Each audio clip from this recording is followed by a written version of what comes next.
हिमाचल प्रदेश के साथ साथ पहाड़ी इलाके उत्तराखंड के कई हिस्सों में भी बारिश से भारी तबाही हुई। वहां उत्तरकाशी के गंगोत्री नेशनल हाईवे पर हुए एक हादसे में 4 लोगों की जान चली गई, जिसकी दिल दहला देने वाली तस्वीरें सामने आई। बताया गया कि मध्य प्रदेश के इंदौर में रहने वाले ये लोग गंगोत्री से लौट रहे थे और इसी दौरान अचानक उनकी गाड़ियों के ऊपर पहाड़ से टूटकर चट्टानें गिरी, जिसमें दबने से उनकी मौत हो गई, जबकि 7 लोग घायल हुए, जिसमें 2 की हालत गंभीर बताई जा रही है। 4 लोग मृत पाए गए हैं, जिसमें एक महिला है और टोटल 7 लोग घायल हुए हैं, जिनमें से 2 गंभीर है और 5 साधारण घायल हैं। वहीं हादसे में बच्चे लोगों ने बताया कि अभी भी उनके कई लोग लापता हैं। बड़ी बुरी हालत में हम लोग यहाँ हैं। हमारे 2 मेंबर अभी भी मिसिंग हैं।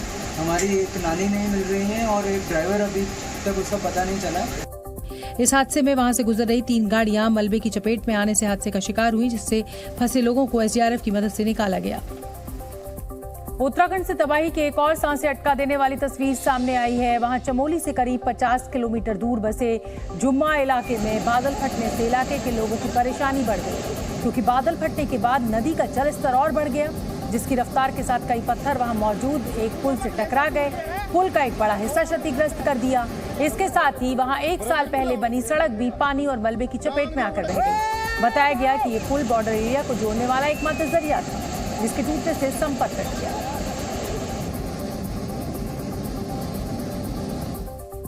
उत्तराखंड के धारचूला में भारी बारिश की वजह से पहाड़ का एक हिस्सा नदी में गिर गया और समा गया पानी में। पानी की वजह में हो रही कटान के कारण थोड़ी थोड़ी जमीन धंसी और फिर एक बड़ा हिस्सा भरभरा कर नदी में समाया। जिस जगह पहाड़ का ये हिस्सा गिरा उसके ठीक ऊपर एक मकान भी था, जो जमीन धंसने के साथ ही नदी में समा गया। बताया गया कि हालात को देखते हुए प्रशासन ने पहले ही वहां से 100 से ज्यादा परिवारों को हटा दिया। भारी बारिश की वजह से उत्तराखंड के हरिद्वार में बाढ़ जैसे हालात दिखे। जहां तक नजर गई वहां सिर्फ पानी ही पानी। सड़कें समुंदर में तब्दील हो गई। लोग कमर तक भरे पानी में डूबकर चलने के लिए मजबूर दिखाई दिए। हालात ये हो गए कि पानी में फंसकर कई लोगों की गाड़ियां बंद हो गई, जिन्हें धक्का देकर निकाला गया।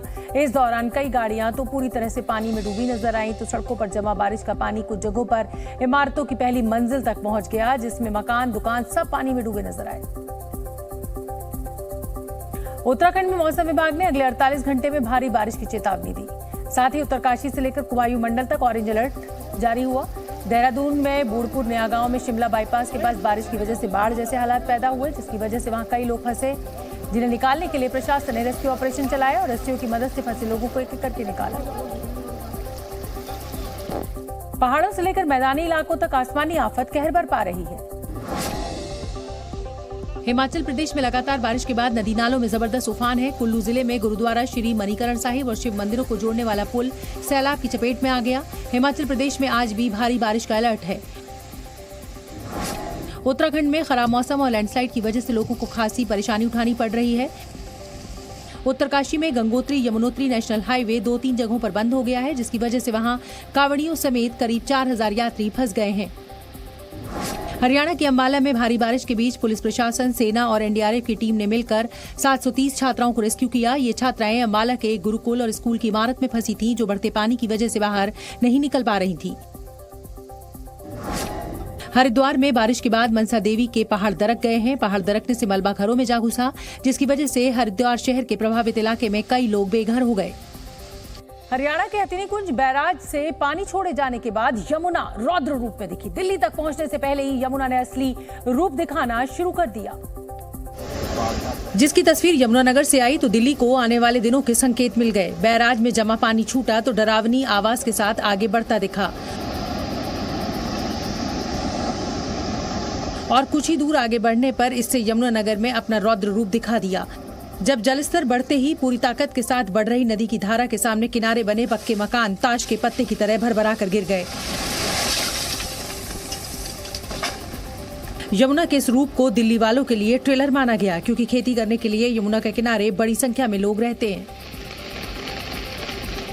यही वजह है कि ऐसे लोगों को सुरक्षित जगहों पर पहुंचाने का काम दिल्ली सरकार ने 1 दिन पहले ही शुरू कर दिया। असल में 2 दिन पहले हथिनीकुंड बैराज से छोड़ा गया पानी दिल्ली पहुंचता, उससे पहले ही यमुना खतरे के निशान को पार कर गई। और जब हथिनीकुंड बैराज का पानी दिल्ली पहुंचा तो नाले जैसी दिखने वाली यमुना नदी में बदलकर स्वाभाविक गति से भी तेज बहती दिखने लगी। आप देख सकते हैं कल कयास लगाया गया था कि 11 बजे के बाद, यानी कि आज सुबह 11 बजे के बाद जो पानी का लेवल है वो बढ़ेगा। यमुना का जलस्तर बेतहाशा बढ़ा तो एहतियात बरतते हुए उसके ऊपर बने पुराने लोहे के पुल से गाड़ियों के आने जाने पर तो रोक लगा दी गई। साथ ही इस पुल से ट्रेनों के गुजरने पर भी रोक लगा दी गई। इसके साथ ही प्रशासन ने खतरे को देखते हुए यमुना किनारे रहने वालों को वहां से हटाकर सुरक्षित जगह पर भेज दिया। ऐसे लोगों के लिए शिविरों के इंतजाम किए गए हैं। लेकिन दिल्ली के लिए हथनीकुंड बैराज से छोड़ा गया पानी ही इकलौती मुसीबत नहीं है। बीते कुछ सालों की तरह एक बार फिर मानसून की बौछारें दिल्ली के लिए मुसीबत साबित हुई और देश की राजधानी के ज्यादातर हिस्सों में बीते 3 दिनों में जल जमाव की जैसी तस्वीर सामने आई, उसने हर किसी को हैरान कर दिया। बीते 3 दिनों से जारी वो मुसीबत अभी भी खत्म नहीं हुई है, जिसकी झलक यमुना बाजार इलाके में दिखी।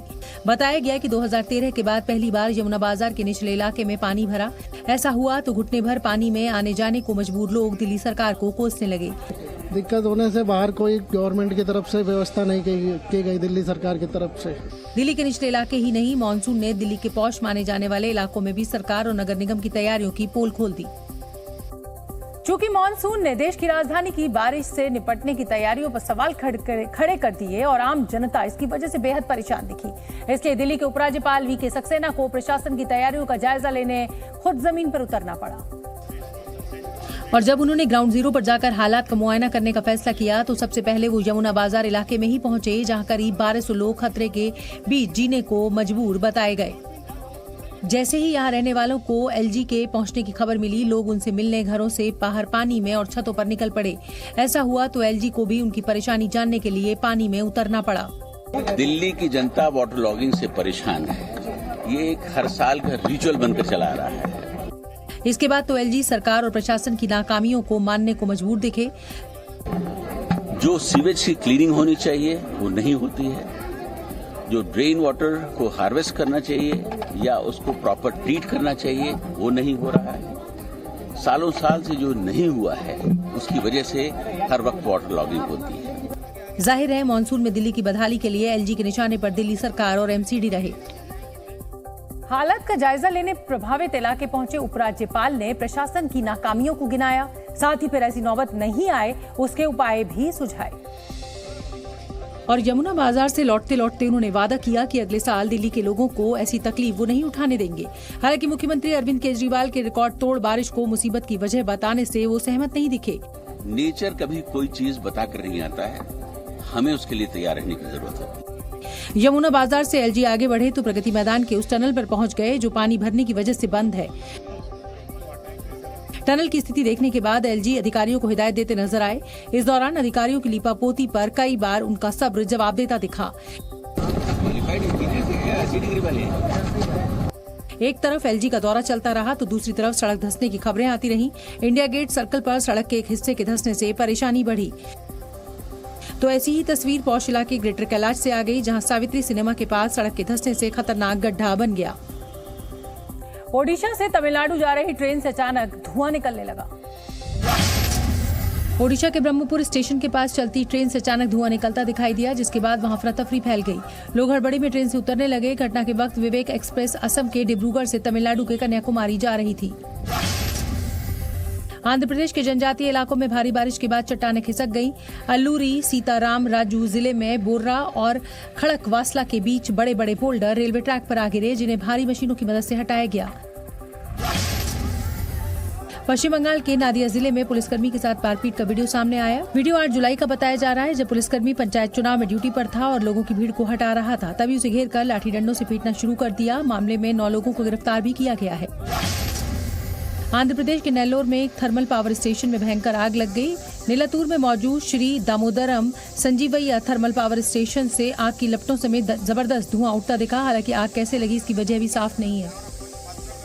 दूसरे कई राज्यों की तरह बाढ़ ने हरियाणा का भी बुरा हाल कर दिया। अंबाला में तो बाढ़ की वजह से करीब 730 बच्चे 2 स्कूलों में फंस गए, जिसकी खबर मिलने पर एनडीआरएफ और एसडीआरएफ की टीम को मदद के लिए भेजा गया। और बच्चों के फंसे होने की जानकारी मिलते ही राहत बचाव टीम मौके पर पहुंच गई। चूंकि मामला बच्चों से जुड़ा था, इसलिए राहत बचाव टीम ने बेहद सावधानी से ऑपरेशन शुरू किया और रस्सी के घेरे के साथ ही सुरक्षा चक्र बनाकर इन्हें बाहर निकालने का अभियान चलाया। अंबाला के निचले इलाके में फंसे लोगों को बचाने के लिए भी सेना और दूसरी एजेंसियों का राहत अभियान लगातार चलता रहा। ज़ी न्यूज़।